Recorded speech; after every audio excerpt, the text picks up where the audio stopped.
guys, so it's really wonderful to be with you all today, and I'm excited to be sharing about my topic. And I want to thank you again for joining. It's so wonderful to get so many great industry leaders together, but also have you as managing agents joining us. My session today is pretty much a continuation of the foundation that Donnie laid a bit earlier.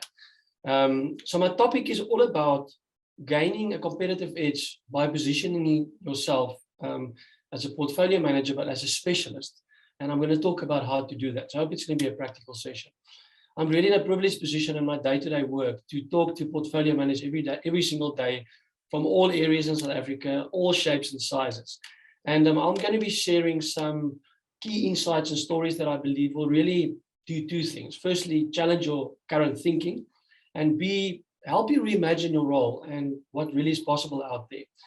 So as a start, I want to ask Skalk or Neil, I'm not sure who's going to launch the poll, but maybe just quickly launch that poll that asks a specific question. What do you think is currently your biggest single competitive advantage in your business currently? So if Skalk or Neil, if you guys can quickly launch that poll while I get started. I just want to say I really enjoyed Marina's practical session, and I also enjoyed the introduction where she spoke about imagining you're a property manager walking into meetings confidently. And I hope today's session, or my portion of today's session, is going to give you a little bit of practical guidelines regarding that confidence thing. And then also I saw a comment from Priya, I think, saying when Donnie spoke, all these roles and positioning is all good and well, but my clients are really difficult. And I hope my session today will help you a little bit in that regard. Okay. I thank you for that, Paul. I see it's running. Okay, so my session is going to be focusing on essentially three topics. Firstly, I want us to define and understand our value proposition as portfolio managers. Then I'm going to focus on the difference between a specialist and a generalist. Donnie touched on it, but I'm going to elaborate a little bit further. And then I'm going to end off by giving you 6 practical building blocks to position yourself as a specialist, how to make that move. Okay, and just as a bit of a context on my topic, I want to highlight some feedback we got from our previous masterclass we held in October last year. We specifically asked the participants, it was about 200 property managers, what their biggest concerns were for 2022. And as you can see, their biggest concerns was by far portfolio growth. And this is interesting because in my daily dealings with portfolio managers or property managers, this concern has two sides. Firstly, some managing agents have seen phenomenal growth in the past 2 years, but a lot of this growth has been quite rapid and not really on their terms. So it brought about a whole different amount of problems where there's capacity issues and service quality issues. So there's been growth, but it hasn't been growth that's necessarily healthy. On the other side of the coin, we've seen some property managers that has found it difficult to grow, and I've seen their portfolios decline actually. So it's not surprising to see that this one of the second highest items, or one of the highest items, is customer retention, because we really have to work hard at retaining our customers. And it's feeling more and more that our customers are quite impatient. If they don't get what they want, they easily just threaten to leave. So those two go hand in hand. Then the second highest concern was profitability, and it's still a major concern.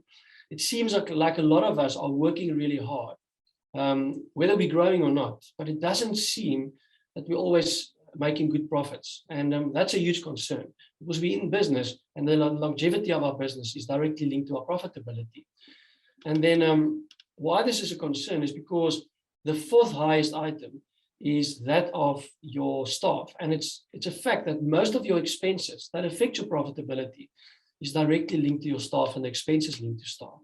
So it is really, we are finding the market difficult to recruit, hang on, and retain good quality staff. So that would be the foundation of my discussion. And I'm going to be touching on some of them as we go along, and in my practical building blocks, address some of them. Okay, so I want to start by defining and understanding your value proposition. And I'm going to ask, firstly, what is a value proposition? So I came across a definition that I quite liked when I was preparing. And the definition says, your value proposition is your products and services or services that you sell, combined with the entire set of customer experiences that a customer has with you and your staff. So it's your products and services that you sell, combined with the entire set of customer experiences that a customer has with your business and your staff. And I like this definition because it highlights a few very important points. Firstly, we are in the service industry, and the experience we give a client is directly linked to the value that they require from us or the value that they perceive from us. So you can't separate the experience and the service. Secondly, this definition refers to multiple interactions between your customer and your staff. And this might be a long list of set interactions every day, every week, every month, and it's leaving clients with a certain experience. And let's unpack these experiences a bit deeper. I like to call these experiences or interactions with your staff the moments of truth. Now think about it. Every single phone call, email, meeting, report that you send out is essentially an exchange between your staff and your client, and it's creating an experience. And face it, these moments of truth can either be categorized in three categories. Firstly, it can be magical, meaning it's superior to anything else in the market. Or it can just be more of the same, which is equal to what everybody else is doing. Or it can be misery, which is inferior to what the other guys are offering. So it will always be categorized in those three boxes. And what are the aspects of these moments of truth involved? It can be any of the number of following things. Firstly, it can be your services, which essentially the solutions that you're offering. It can be your expertise or your intellectual capital. The expertise that you're bringing to the table. It can be your quality of service, which is very often the problem area where moments of truth are soured. And then lastly, which is an interesting one, is your price.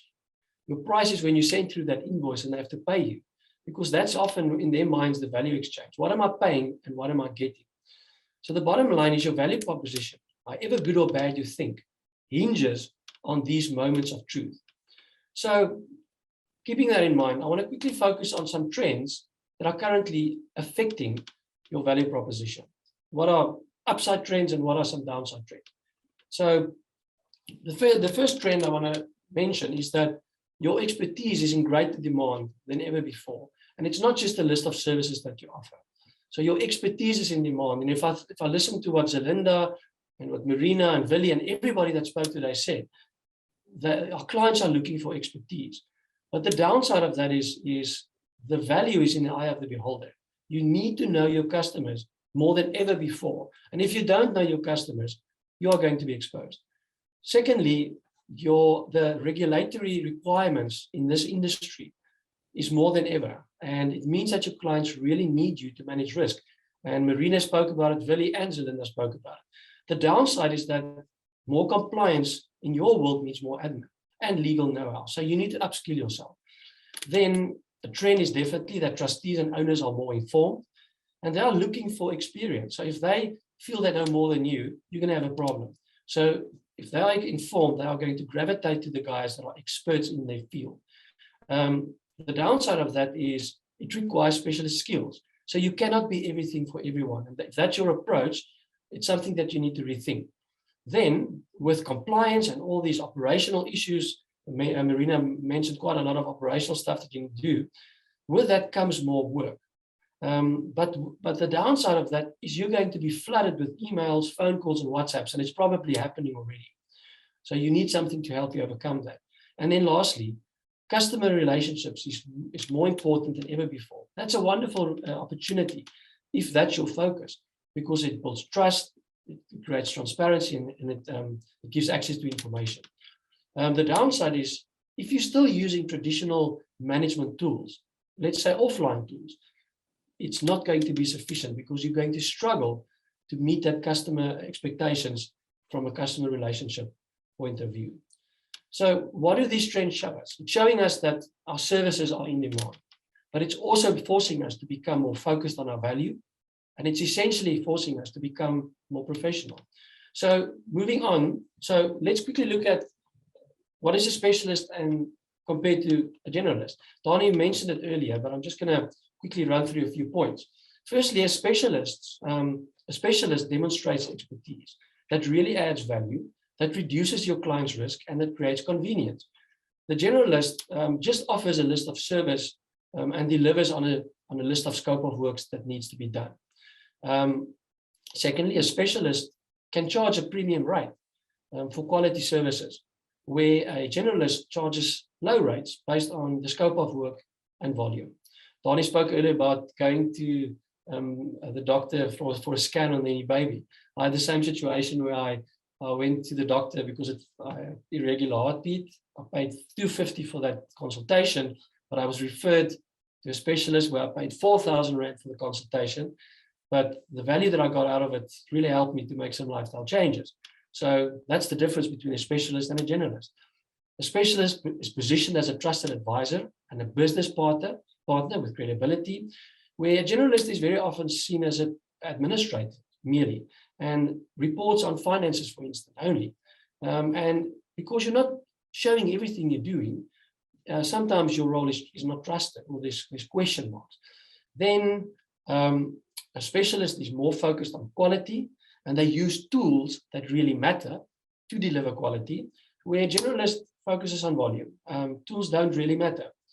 Then lastly, specialists do the right things. They have standard operating procedures that make them more effective. So they do the right things. A generalist very often focuses on just doing things right, which is efficiency, but it doesn't mean you're doing it the right way.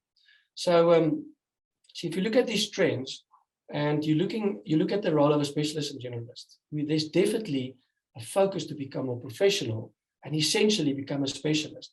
And how do we make that move? And I'm glad you're asking. So I'm going to quickly talk about 6 building blocks to become a specialist, specifically referring to a portfolio manager.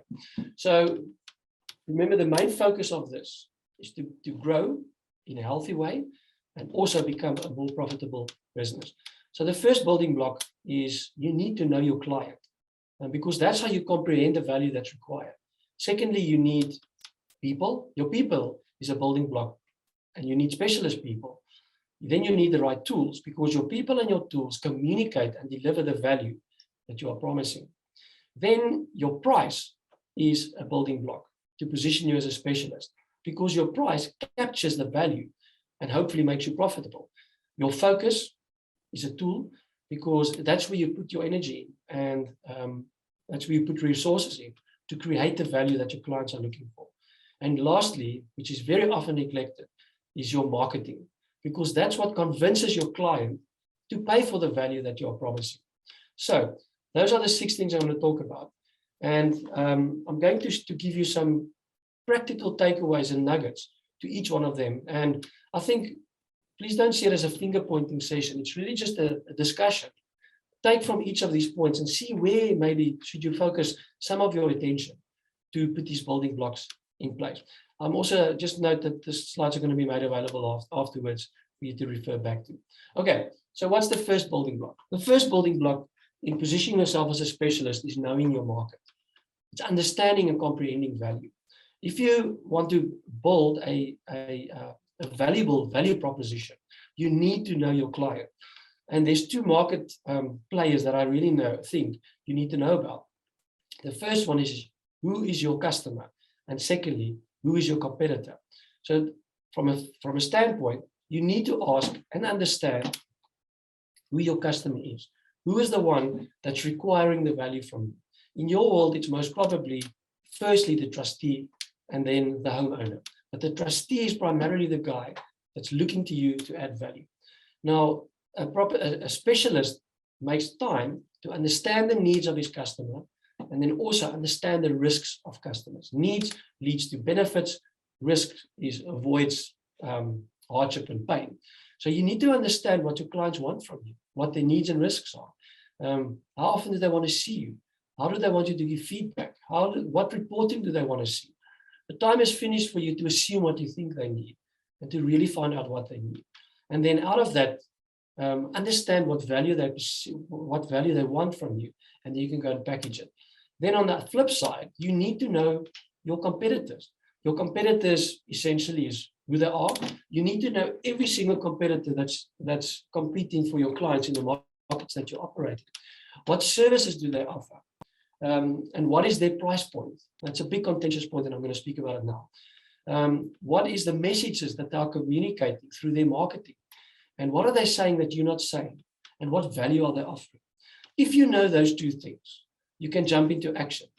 Target the right people, package your value offering, position yourself in the way you want to be seen, specialist or generalist, build your messages that you want to send out, and then become an expert at what you do in the marketplace. Okay, so that would be your first building block. Know your client and comprehend the value that you're offering. The second building block is essentially your people, because your people communicate your value. So I always ask our clients, what industry are you in? The answer is normally the property industry. That is not right. You are in the service industry, and every single touch point with your client and customer retention efforts that you put in is linked to relationships. So you are in the service industry. I want to emphatically say, we really believe that your people are your most important asset. And if you don't see it like that, it's to your detriment. It's a massive role play in your business. Why? Because your people communicate and deliver the value that you've promised. And those are the ones that creating the moments of truth.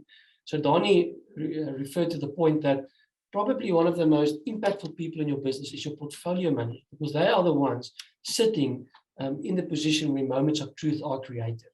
So my nugget here is to really invest in portfolio managers and make them specialists. Why?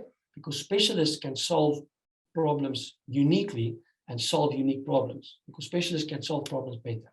So that's your second building block. First one, know your customer. Second one, know that your people are creating these moments of truth and invest in them and make them specialists. Okay, the next building block is your tool. And a tool is also used to create and communicate your value. Now, you might be using various tools to run your day-to-day business. It might be property management software. You might be using accounting software. You are using Outlook, Excel, WhatsApp. I don't know, many you can name a long list. But they all essentially refer to your stack of tools that you are using to communicate your value. So I want to challenge you and say, what are these tools enabling you to do currently? And here's a list of things that I think it should do. Firstly, it should enable you and your portfolio managers to deliver on the value. If it's not helping them to deliver value and it's actually holding them back, I think you should question the tool that you are using. Secondly, your tools should create efficiency, effectiveness, and productivity, essentially doing more in less time. Then your tools should create efficiency for all stakeholders. Simplify things and not complicate things. Then it should create transparency and manageability for all the parties involved. Things like portals and dashboards is transparent, and it gives you insights and gives them insights into certain things, which is a great tool to enable them to do their work. So those are just some of the building blocks, and I wanted to challenge you. If your current tools are not helping you to achieve this, you might be using the wrong tools. Okay, the next building block is a massive one, and it's something that I wish we could have a whole session about on itself. But my question to you is, are you selling time or are you selling value? And the price that you're charging for your service is key, because it's communicating if you're selling time or selling value.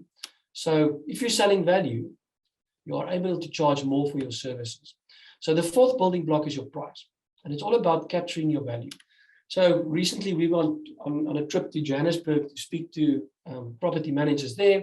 And I was amazed that you would speak to two property managers not very far from each other. One is charging roughly 80 Rand per unit, another one not far away, north of 180 Rand per unit. What's the difference? And what would I say, what would be the difference between the two?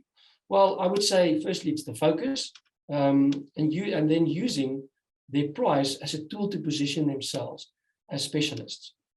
Don't get me wrong, I'm not really trying to point fingers about what you should charge, but there is a big difference here, and the difference will be felt on the bottom line. So there are essentially two approaches to pricing. One focuses on turnover and one focuses on profitability. If your focus is on turnover, you will, I've made a bit of a calculation or a formula. It will drive people capacity, which is essentially the number of hours in a day linked to your staff, focuses on efficiency, which is doing things right. And then lastly, your rate, which is say 80 Rand per unit. That will be your equation to get to your turnover. On the other side of the coin, sorry, Tobie, it's Neil here. Can we do 2 minutes for wrap up? Sorry, we are running over a little bit over time, so just want to get to the Q&A. I think you're on a roll. It's fantastic, but if you could give us 2 minutes, thank you. Thank you, Neil. Okay, profitability turns a bit on its head because the focus is not turnover, it's profits. So it's selling your expertise, intellectual capital, effectiveness, which is concentrate on doing the right things, which is your SOPs, and then your price, let's say 180 Rand per unit. The problem with your turnover focus is that you are, to increase your turnover, you have to work more hours, hire more staff, or add more units to your portfolio. And we've seen that bigger is better. It's not often what it seems to be. So empty promise. And you want to grow on your terms. From a profitability point of view, you want to grow on your terms and ultimately be more profitable. And your pricing can then be used to help you attract the right clients and also attract better kind of clients. So I want to, before I go on to the next point, just give this quick quote because it's important. Growth for the sake of growth is the ideology of a cancer cell, not the strategy for viable, profitable business. Eventually, the cancer cell kills its host. So I think somewhere in the future, we must have a further discussion about pricing because it really is a strong tool to help you position your business. There's an old saying that if prices will always become an issue in the absence of value. So I want to make a statement that customers are not really price sensitive. Customers are essentially value conscious. So we need to have the discussion about pricing. Then your fifth building block is your focus, because that's where you put in your efforts and your resources to create value for your clients. As Dani spoke earlier, these are the moments of truth. And I think there's essentially 3 moments of truth that really is the crux for 2022, where you can add value. Firstly is how you run community meetings. Secondly, how you report. And thirdly, communication. Meetings, there's wonderful opportunities to do your meetings online, but if you're not using the right tools, that moments of truth is going to be challenging. And there's great tools in the market to help you run compliant, but also tech-savvy community meetings. Reporting is important because you cannot just be reporting on finances because you do much more than that. You need to report on ops, on compliance, and everything else because that communicates your value. And then lastly, communication is your day-to-day emails. Dani spoke about how many of them you're dealing with, and you need to find a way to reduce that and maybe use tools to help you communicate better. To create those magical moments, focus on specialist skills, teams, and departments, upskill your staff and train them to be specialists, put in place standard operating procedures, and get the right tools. My last building block is that of marketing and branding. And that's where you convince your clients to pay for the value that you're offering. I work with many property managers every day. I visit a lot of websites because I'm in sales.